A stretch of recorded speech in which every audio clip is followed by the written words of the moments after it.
stand on different evidence and different arguments. So in art, for instance, emotion might be seen to be a significant truth and always has been. Whereas in science, emotion is not considered to be a truth and never would be. Part of the argument there. Do you think that now we're living in a post-truth age? Do you consider it to be a post-truth age?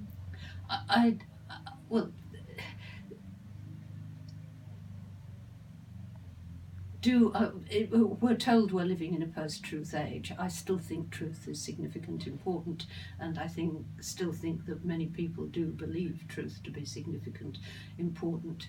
I mean, it's strange, really, because it's usually thought of in terms of politicians, who spin these incredible lies, continually, and yet they seem to be believed. And yet, on the other hand, people say, oh, well, they have authenticity, they speak to the people. Well, there seems to be a contradiction in that, really, because if they speak to the people, what are they speaking to? They seem to be getting through to something which is deep within them. So I think at one level, whether or not it's Trump or Barnaby Joyce or whoever, is actually appealing to something which is actually very deep in people.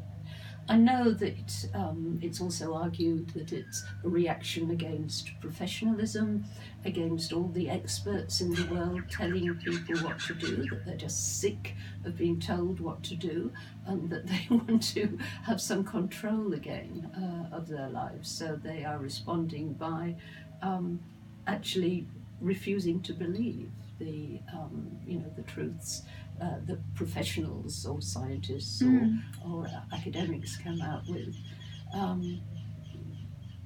Maybe that's so. Do you personally feel like you have less faith in the voice of the experts or scientists or I don't know. Less truth than when, I don't know. I've always, I used to be an academic, so I've always questioned.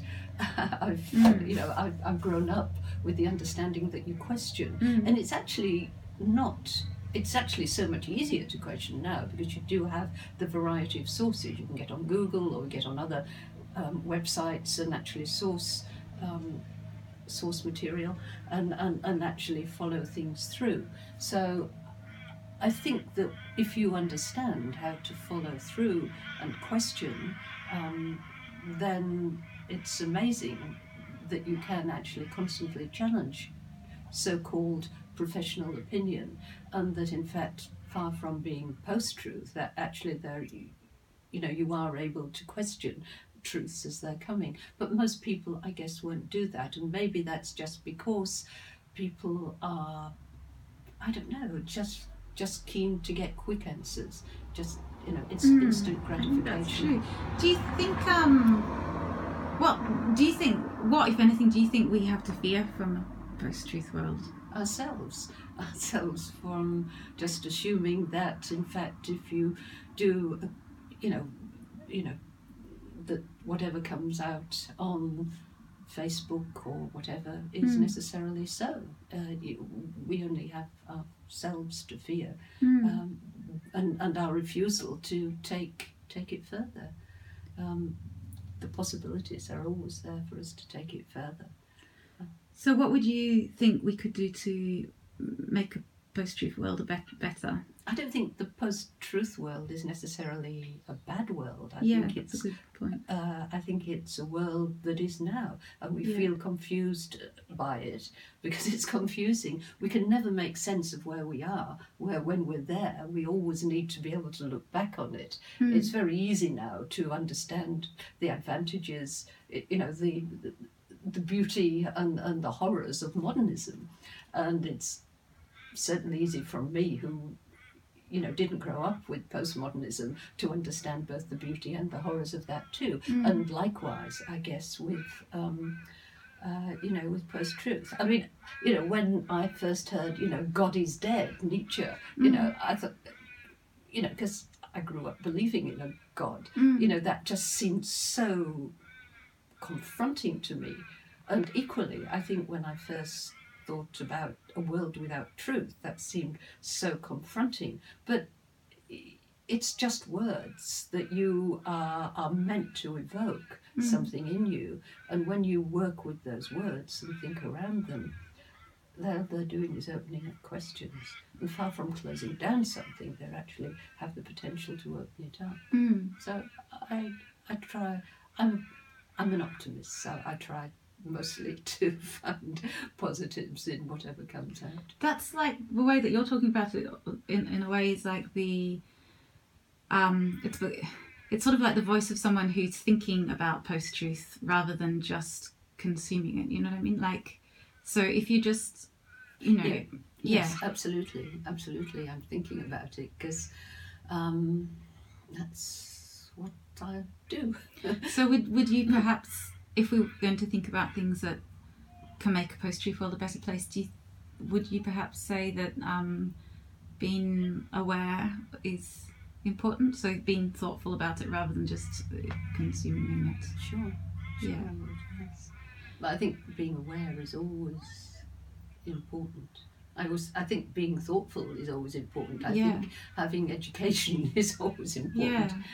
I think having discussions is always important. And do you think with truth though, is that something that we should have to be taught, or do you think that's something innate? Well, there is an innate sense of truth, knowing yourself, being true to yourself, and that's almost spiritual question of who am I, what am I, and there's that. But yes, understanding ideas of evidence and argument and what counts as truth in different areas. We need to be helped to understand. It's not innate. But there is a certain sense of self, which I think is so innate. If there's like 1,000 different sources giving us 1,000 different truths on something, how do we come to figure out the true truth, if there is such a thing? Well, that's we don't pretend to try to do that. I think we work through.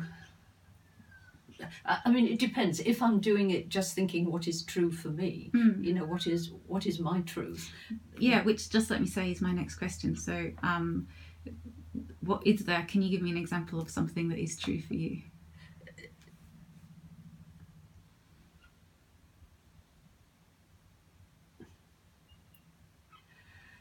That I care about truth. that I care about thinking, that I care about love, that I care about evidence and ideas in the worlds that I'm working in, and in staying true to what I know to be genuine in that I hate hypocrisy. And I guess I'm a hypocrite too sometimes, probably a hypocrite now as I say that, but yeah, so truth, what's important to me is a sense of authenticity and truth, but I refuse to be reduced by the idea that people say, well, it's hard to know what it is, because of course it's hard to know what it is. It's extraordinarily complex. And it involves thought, it involves time, it involves questioning, and you don't get to know it in a moment, or even express it in a moment when you've not really thought about it before. Well, that's all my questions. So is there anything else you'd like to say? No, thank you. Thank you.